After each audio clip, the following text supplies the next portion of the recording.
नमस्कार, मैं हूं आपके साथ नीलोफर अंसारी और आप देख रहे हैं V9।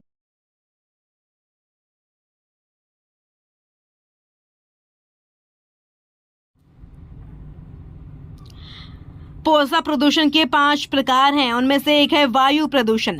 वायु प्रदूषण के कारण है वनों की अंधाधुंध कटाई, वाहनों से निकलने वाला जहरीला धुआं, उद्योगों से निकलने वाली जहरीली गैस, कीटनाशक दवाओं का अंधाधुंध उपयोग, कचरे का रिसाइकल न होना। इन सब के कारण अस्थमा, दमा, फेफड़ों के रोग, कैंसर जैसी बीमारियां फैलती हैं। पृथ्वी के तापमान में वृद्धि के कारण भी वायु प्रदूषण। इन सब से बचने के लिए हमें अधिक से अधिक पेड़ पौधे लगाने चाहिए, कचरे का रिसाइकल करना चाहिए, कीटनाशक दवाओं का कम से कम उपयोग करना चाहिए, जनसंख्या पर नियंत्रण करना चाहिए। जो कारखाने अधिक विषैली गैस छोड़ते हैं उनको बंद कर देना चाहिए, जो वाहन अधिक से अधिक प्रदूषण फैलाते हैं उनको बंद कर देना चाहिए। यह बात जन अभियान परिषद के प्रस्फुटन समिति के सचिव विजयपाल सिंह तोमर ग्राम नंदकापुरा में एक कार्यशाला में कह रहे थे। इस कार्यशाला का आयोजन जन अभियान परिषद के जिला समन्वय सतीश सिंह तोमर के दिशा निर्देशन में एवं ब्लॉक समन्वयक राधा शरण पुरोहित जी के मार्गदर्शन में हुआ। मुरैना से अजय सिंह तोमर की रिपोर्ट। प्रदूषण के बारे में चर्चा करने वाले हैं। तो वायु प्रदूषण क्या है? वायु प्रदूषण की डेफिनेशन क्या है?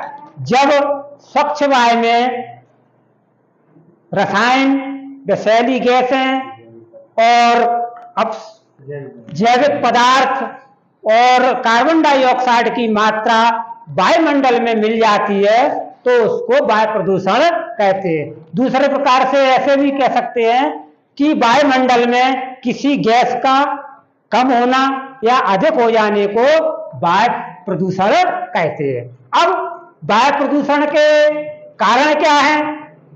पहला कारण है वाहनों से निकलने वाला धुआं। अब वाहनों में क्या क्या आता है? ट्रक है, बस है, जीप है, मार्शल है, इत्यादि प्रकार के वाहनों से विषैला धुआं निकलता है। इनसे क्या होता है? ये वायुमंडल में छा जाता है तो हमारा वायुमंडल प्रदूषित हो जाता है। दूसरा आता है कृषि क्षेत्र। कृषि क्षेत्र में क्या होता है कि अपन कीटनाशक दवाइयां हैं, रासायनिक उर्वरक हैं, ये डालते हैं तो इनसे भी वायुमंडल प्रदूषित हो जाता है।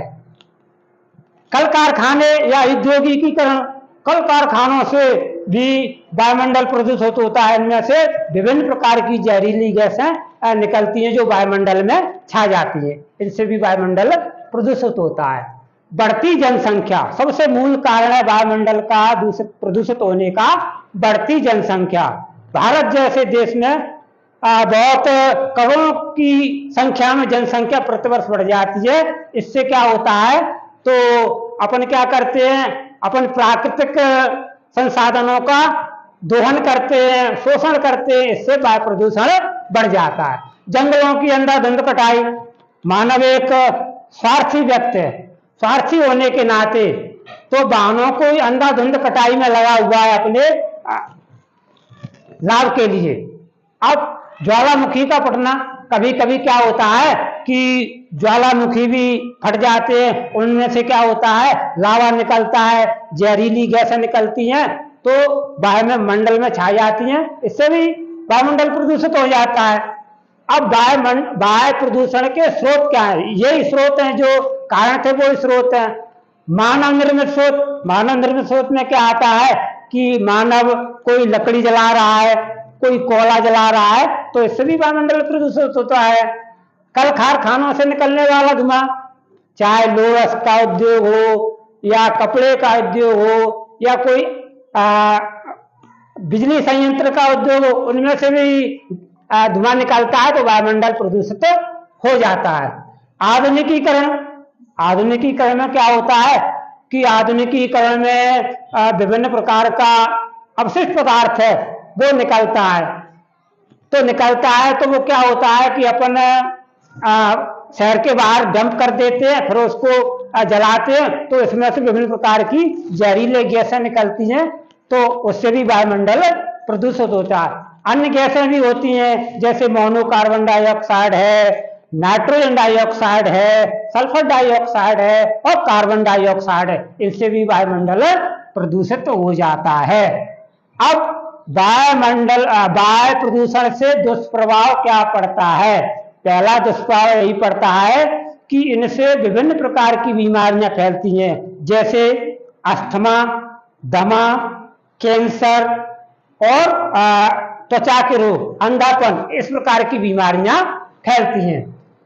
और तापमान में वृद्धि, जब वायुमंडल में प्रदूषण होता है तो अपनी धरती का तापमान क्या होता है, वृद्धि होती है। जब तापमान में वृद्धि होती है तो ग्लेशियर पर जमने वाली बर्फ है वो पिघल जाती है। जब बर्फ पिघल जाती है तो नदियों में बाढ़ आ जाती है।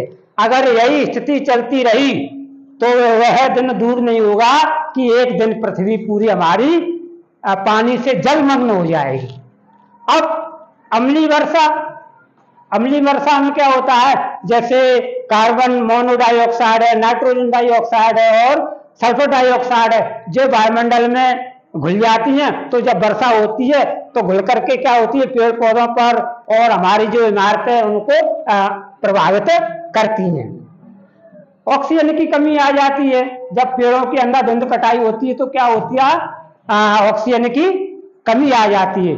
तो ऑक्सीजन की कमी में क्या होता है कि पहले वायुमंडल में 24% ऑक्सीजन थी, लेकिन आज एक रिसर्च में पाया गया है कि 22% ही ऑक्सीजन की मात्रा पाई गई है। वायु प्रदूषण के रोकने के उपाय, अब रोकेंगे कैसे इसको, अपन क्या क्या करना पड़ेगा। तो सबसे पहले अधिक से अधिक पेड़ पौधों को लगाना चाहिए और उसका संरक्षण करना चाहिए।